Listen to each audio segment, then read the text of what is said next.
Friends, 100 grams has been the villain for some in recent times, at least in sports. While 100 grams might not seem like very much, can it really be significant? Can it make a substantial difference to life? Can it really be the difference between playing and quitting a game you love? While seemingly modest in its numerical value, it is of considerable importance across a multitude of disciplines, including nutrition, science, commerce, and everyday life. That's the preamble to an interesting episode for this Saturday. Let's explore. In medicine, precise dosages could be crucial. 100 grams of food could impact our daily intake of essential nutrients. 100 grams of a substance used in a medical, treatment may be critical for effectiveness or safety, with an overdose or underdose providing disastrous, results sometimes, while in survival scenarios such as being lost in the wilderness, 100 grams of food or water could make a significant difference in sustaining life until help arrives.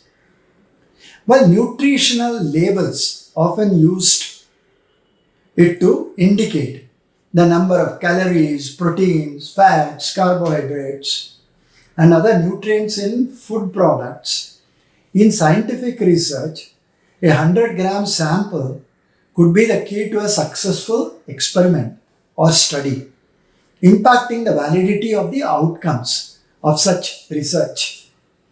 In engineering, 100 grams of a material could be important for meeting design specifications or safety standards, with even a slight deviation affecting the performance of the society or the safety of the product. In biology, the weight of biological samples, such as plant tissues or animal organs, is often recorded in 100-gram increments to ensure consistency in research protocols. In a typical engineering classroom in a university, we often use 100 grams in training contexts to teach students about measurements and the metric system. The idea demonstrates fundamental concepts in hands-on manner, bridging theoretical knowledge with real-world application. Especially in mathematics and science classes, it provides a tangible reference point for learning how to measure and convert units, as well as for understanding concepts like density, volume, and so on. It is another matter that the students of the current generation neither understand a meter, a gram, or an acre, nor even comprehend, since the teachers have long stopped teaching them the basics. On a more personal level, 100 grams has practical applications in everyday life. In cooking and baking, recipes often specify ingredients, quantities in grams. Understanding that 100 grams is a relatively small amount helps us gauge portions and adapt the recipes.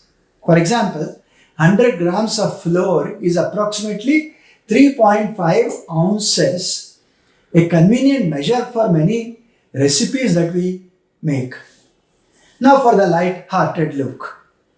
At the start of the year, then don't all of us resolve to lose weight and meticulously track every 100 grams?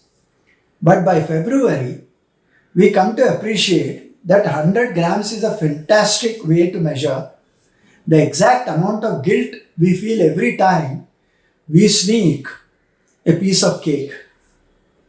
Ever tried to eat 100 grams of chocolate in one sitting? It is the ideal amount to induce a sugar coma, a brief regret and a frantic search for a gym sponsorship or membership. Ever tried hands at do it yourself DIY? We often use 100 grams of glue or paint thinking it's enough to tackle one weekend project. But in reality, it might be just the right amount to make us question why at all we thought of redoing the entire living room. Because by the end of it, by the end of the day, we would have a lot of sticky fingers and a realization that 100 grams is a lot for the mess it creates. In competitive sports, especially those with strict weight categories such as boxing, wrestling, judo, and weightlifting, being overweight by even a few grams can have serious consequences.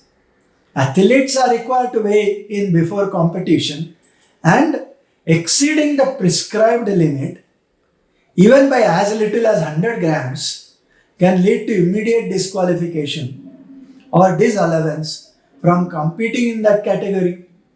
This can be devastating after months and even years of rigorous training and preparation. It's heartbreaking. The consequences are not just limited to disqualification.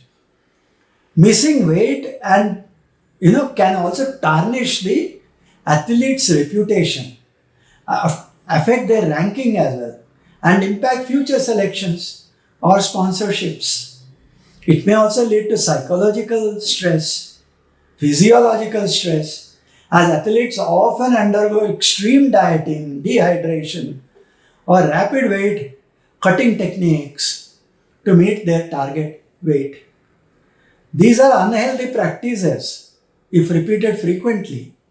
They can cause long-term physical damage, such as kidney problems, hormonal imbalances, and weakened immune systems. Therefore, precise weight management is a critical aspect of competitive sports.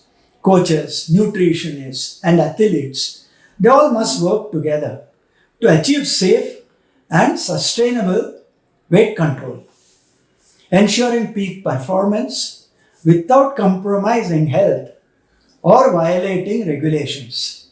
In such high stakes environments, even a few grams can make all the difference. Friends, now for the poor lady who quit wrestling for 100 grams. Losing and maintaining weight can be a bit like trying to balance on a seesaw with a friend. It's like learning to dance. At first, the dance steps might seem tricky. One needs to just pick oneself up and keep dancing. Once some weight is lost, maintaining it, is like dancing or waltzing. However, in the world of fitness, 100 grams of protein powder may often be a magical number to get those muscles bulging. Yet, after scooping out the 100 grams, one might wonder if the gym could be more effective if it just had a giant scale that measured gains in kilograms of self-doubt and fitness guilt. Interesting, right? With that, friends, I end today's episode with a promise to be back the next Saturday with another interesting episode. Until then, thank you, dhanyavad, and namaskar.